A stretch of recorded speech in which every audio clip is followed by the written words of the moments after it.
அனைத்து மகளிருக்கும் மற்றும் ஆங்காங்கே இந்த நிகழ்ச்சி இந்த கூட்டத்தை என்ன பேசிக் கொண்டிருக்கிறார்கள் என்று ஆவலோடு பார்த்து கொண்டிருக்கின்ற வியாபார பெருமக்களை உங்கள் அத்தனை பேருக்கும் வணக்கத்தையும் வாழ்த்துக்களையும் தெரிவித்துக் கொண்டு இங்கே நமது பெரம்பலூர் சட்டமன்ற தொகுதியினுடைய பொறுப்பாளர் அவர்கள் நீண்டதொரு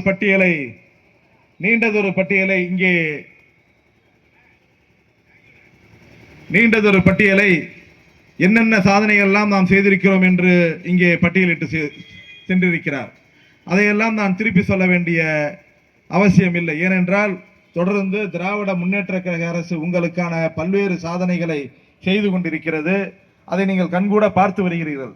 இந்த பெரம்பலூரை பொறுத்தவரை நமது மேலாள் மத்திய அமைச்சர் நன் ராசா அவர்களும் நமது பொறுப்பு அமைச்சராக இருக்கின்ற போக்குவரத்து துறை அமைச்சர் நன் சாசி சிவசங்கர் அவர்களும் அதேபோல சட்டமன்ற உறுப்பினராக நான் இங்கே பொறுப்பேற்றதற்கு பிறகு பல்வேறு நலத்திட்டங்களை பல்வேறு தொழிற்சாலைகளை இந்த பகுதிக்கு மேலாள் அமைச்சர் அண்ணன் ராசா அவர்களின் வழிகாட்டுதலோடு இந்த பகுதிக்கு கொண்டு வந்திருக்கிறோம். குறிப்பாக எறையூருடைய கோத்தாரி பீனிக்ஸ் என்று சொல்லக்கூடிய அந்த சிப்காட் தொழிற்சாலை என்பது மிகப்பெரிய திட்டம்.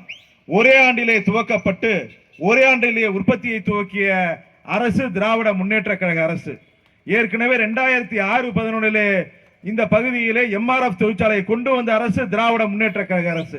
அதே போலதான் இப்பொழுது கோத்தாரி பீனிக்ஸ் என்று சொல்லக்கூடிய அந்த திட்டத்தை கொண்டு வந்த அரசு திராவிட முன்னேற்ற கழக அரசு.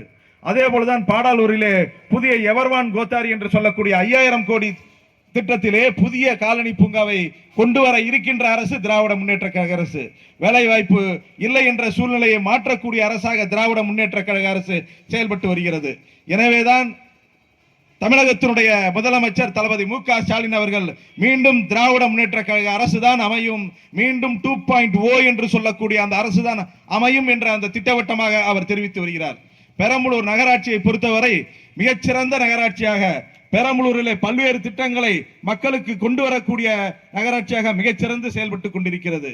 குறிப்பாக இந்த வியாபார பெருமக்களுக்கு, இந்த பழைய பேருந்து நிலையத்தில் இருக்கிற வியாபார பெருமக்கள் அத்தனை பேருக்கும் தெரியும், இந்த சாலைகளை செல்லக்கூடிய சாலையாக இருந்ததா 2020 மிக பழமையான அந்த ஓட்டு உடைசல், அந்த ரோட்ல போனா நம்ம கீழே விழுவக்கூடிய சாலையாகத்தான் இந்த பகுதி இருந்தது. ஆனால் மிகச்சிறந்த சாலையை போட்டு இந்த பகுதி மட்டுமல்ல, பெரம்பலூர் நகராட்சி முழுவதும் தார் சாலைகளை அமைத்து மிக பல்வேறு திட்டங்களை நகராட்சி செய்து கொண்டிருக்கின்றது. அந்த திட்டத்தை நான் ஒவ்வொன்றாக படிக்க இருக்கிறேன். இந்த திட்டத்தெல்லாம் சொல்லணும்னா ஒரு நாள் போதாது. இருந்தாலும் முக்கியமான திட்டங்கள், பெரம்பலூருக்கு என்னென்ன திட்டங்களை நகராட்சிக்கு நமது அரசு கொண்டு வந்திருக்கிறது என்று சொல்லக்கூடிய அது போன்ற திட்டங்களை நான் பட்டியலிடுகிறேன். அதிமுக அரசு இருக்கும்போது ஏதாவது நடந்ததா என்று சிந்தித்து பாருங்கள். பொதுமக்களாக இருந்தாலும் சரி, வியாபார பெருமக்களாக இருந்தாலும் சரி, இந்த பகுதியிலே ஆழ்ந்து ஊர்ந்து கவனித்துக் கொண்டிருக்கின்ற அத்தனை அறிவார்ந்த பொதுமக்கள் இங்கே நிற்கிறீர்கள். உங்கள் அத்தனை பேரையும் உங்கள் பொற்பாதம் பணிந்து கேட்டுக்கொள்கிறேன். இது போன்ற திட்டங்களை எல்லாம் அதிமுக அரசு செய்ததா என்று எண்ணி பார்க்க வேண்டும். திராவிட முன்னேற்ற கழக அரசு பொறுப்பேற்றவுடன் பெரம்பலூருக்கு 1 கோடி ரூபாய் மதிப்பீட்டிலே அறிவுசார் மையம் என்று சொல்லக்கூடிய அந்த நூல் நிலையத்தை மாணவர்களுக்காக உருவாக்கி தந்த அரசு திராவிட முன்னேற்ற கழக அரசு. அதே போல இந்த பழைய பேருந்து நிலையத்திலே தினசரி காய்கறி மார்க்கெட் என்று சொல்லக்கூடிய 2,48,00,000 ரூபாய் மதிப்பிலே புதியதாக கட்டிக்கொண்டிருக்கிற அரசு திராவிட முன்னேற்ற கழக அரசு. அதே போல புதிய பேருந்து புனரமைப்பிற்காக 4,73,00,000 நாங்கள் அளித்திருக்கிறோம். அதே போல புதியதாக பேருந்து நிலைய கூடுதல் பேருந்து நிலைய கட்டிடம் அதே போல 3,72 ரூபாய், அதாவது 3,72,00,000 ரூபாய் மதிப்பிலே இப்பொழுது கட்டி கொண்டிருக்கிறோம். அதே போல அண்ணா நகர் பகுதியில், இந்த பகுதியில் போனீங்கன்னா தெரியும், ஒரே ஒரு ஒத்தடி பாதை, 2 வீலர் மட்டும்தான் போவோம் அந்த ரோட்ல. அண்ணா நகர் பகுதியில் போயிருக்கீங்களா? பொதுமக்களுக்கு அத்தனை பேருக்கும் தெரியும். ஜிஹெச்சுக்கு எதிர்த்தாப்புல இதை யாருமே கண்டுகொள்ளவில்லை. 10 வருட அதிமுக ஆட்சியில் யாராவது ஒருத்தன் கண்டுகிட்டானா? பொதுமக்கள் எவ்வளவு கஷ்டப்பட்டாங்க. அந்த கார்ல ஆம்புலன்ஸ் கூட போக முடியாத சூழ்நிலை இருந்தது. ஆனால் கழக ஆட்சி அமைந்தவுடன், திராவிட முன்னேற்ற கழக அரசு அமைந்தவுடன் நமது மேலாள் மத்திய அமைச்சர் அவர்களும் இந்த நகராட்சி தலைவர் அவர்களும் நானும் அதே போல நமது நகராட்சி நிர்வாகத்துறை அமைச்சர் அவர்கள் அண்ணன் நேரு அவர்களை நேராக அழைத்து சென்று அந்த பகுதியை காண்பித்து 1 கோடி ரூபாய் மதிப்பிலே அதற்கு புதிய பாலத்தை அமைத்து தந்த அரசு திராவிட முன்னேற்ற கழக அரசு.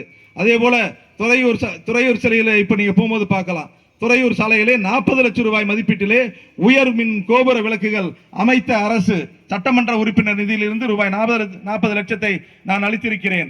அது போன்ற சிறப்பான திட்டங்களை செயல்படுகின்ற அரசு தான் திராவிட முன்னேற்ற கழக அரசு.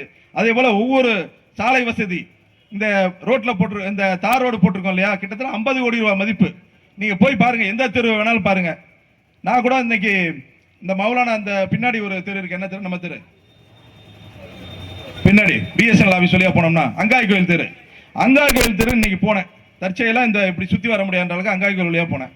அந்த ரோடு கூட புதிய ரோடாக போட்டு மிகச்சிறப்பாக காட்சியளிக்கிறது. நீங்கள் எப்போ வேணாலும் போய் பார்க்கலாம். பெரம்பலூர்ல எந்த தெருவுக்கு போனாலும் தார் ரோடை மிகச் சிறப்பாக அமைத்து இருக்கிற அரசு திராவிட முன்னேற்ற கழக அரசு. இப்போ ஒரு காவேரி கூட்டு குடிநீர் கலைஞர் ஆட்சியில் கொண்டு வந்த நாம அதை சிறப்பாக செயல்படுத்த முடியல அதிமுக அரசால. ஆனால் அதை எப்படியாவது தரமுட மேம்படுத்தி அதை மக்களுக்கு தினமும் தண்ணீர் தர வேண்டும். பைப்பை திறந்த உடனே தண்ணீர் தர போறோம்னு சொல்லியிருக்காங்க. யாரு? நகராட்சி நிர்வாகத்துறை அமைச்சர். பெரம்பலூருக்கு பைப்பை திறந்தா தண்ணி வரும், காவேரி கூட்டு குடிநீர் திட்டம் வரும் அப்படின்னு சொல்லியிருக்கிறார். அதற்கு ஒதுக்கி இருக்கிற தொகை ரூபாய் 349 கோடி ரூபாயை ஒதுக்கி இருக்கின்ற அரசு திராவிட முன்னேற்ற கழக அரசு. அதே போலதான் 1வது வார்டிலே அசோக் நகரிலே 50 லட்சம் ரூபாய் மதிப்பிலே ஒரு புதிய பூங்காவை அமைத்திருக்கிறோம். அதே போல மாநகராட்சியாக அறிவித்த அரசு திராவிட முன்னேற்ற கழக அரசு. மாநகராட்சியை அறிவிக்கிறதுக்கு பெரம்பலூர்ல என்ன இருக்குன்னு அதிமுக காரன் பேசுறான். ஆனா இது எப்படி வளர்ச்சி இழந்த நகரமா மாறி இருக்குன்னு அவனுக்கு கண்ணுக்கு தெரியல. இது மிகப்பெரிய வளர்ச்சி அடையக்கூடிய நகரமாக மாறப்போகிறது. அதை எண்ணித்தான் வருங்காலத்திலே இந்த மாநகராட்சியாக வர வேண்டும். அதற்கு இப்பொழுது முன்னோட்டமாக மாநகராட்சியாக அறிவித்திருக்கிறது. கண்டிப்பாக நமது ஆட்சியிலே அதற்கு ஜிஓ போடப்பட்டு நமது ஆட்சியிலே அதற்கு பணமும் ஒதுக்கப்படும் என்ற அந்த நல்ல செய்தியை உங்களிடம் தெரிவித்துக் கொள்கிறேன். அதே போல துறைமங்கலம் பகுதியில் எரிவாயு தகன மேடை ரூபாய் 168 லட்சத்திலே நாம் அமைக்க இருக்கிறோம். அதே போல இங்க மருத்துவமனை செயல்பட்டு வருகிறது. கிரிட்டிக்கல் கேர் என்று சொல்லக்கூடிய அந்த சிகிச்சை மையம், விபத்து ஏற்பட்டால் உடனடியே அவங்களுக்கு சிகிச்சை தரக்கூடிய அந்த கிரிட்டிக்கல் கேர் என்று சொல்லக்கூடிய அந்த கட்டிடத்தை ரூபாய் 23 கோடி ரூபாய் மதிப்பிலே நாம் கட்ட இருக்கின்றோம். அதற்கான சாங்ஷன் ஆகி டெண்டர் விடப்பட்டிருக்கிறது. அது இந்த வருடம் கட்ட ஆரம்பித்து விடுவோம் என்ற அந்த நல்ல செய்தியை தெரிவிக்கிறேன். அதே போலதான் அரணாரை பகுதியிலே 25 லட்சம் மதிப்பிலே சுகாதார மையம் ஒன்று இருக்கிறது.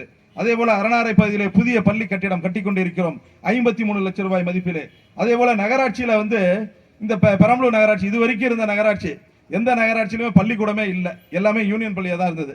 ஆனால் நகராட்சியில் திமுக அரசு பொறுப்பேற்றவுடன் பெரம்பலூரிலே இருக்கின்ற அரணாரை பள்ளியாக இருந்தாலும் முத்துநகர் பள்ளியாக இருந்தாலும் மற்ற 2 பள்ளிகளையும் சேர்த்து 4 பள்ளியை நகராட்சி பள்ளியாக தரம் உயர்த்திய அரசு திராவிட முன்னேற்ற கழக அரசு. இது போன்ற பல்வேறு திட்டங்கள்.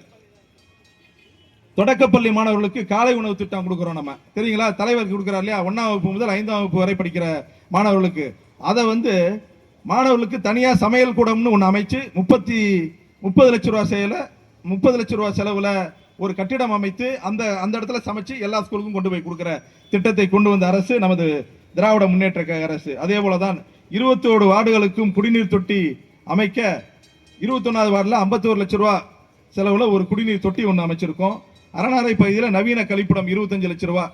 இன்னும் நிறைய திட்டங்கள் இருக்கு. 4 பக்கம் இது வச்சிருக்கேன். ஆனால் இதை படிச்சனா 2-3 நாள் ஆகும். ஏன் இதை நான் இங்க சொல்றேன்னா, இது போன்ற திட்டங்களை கடந்த 10 ஆண்டு கால ஆட்சியிலே அதிமுக செய்தது என்று சொல்ல முடியுமா?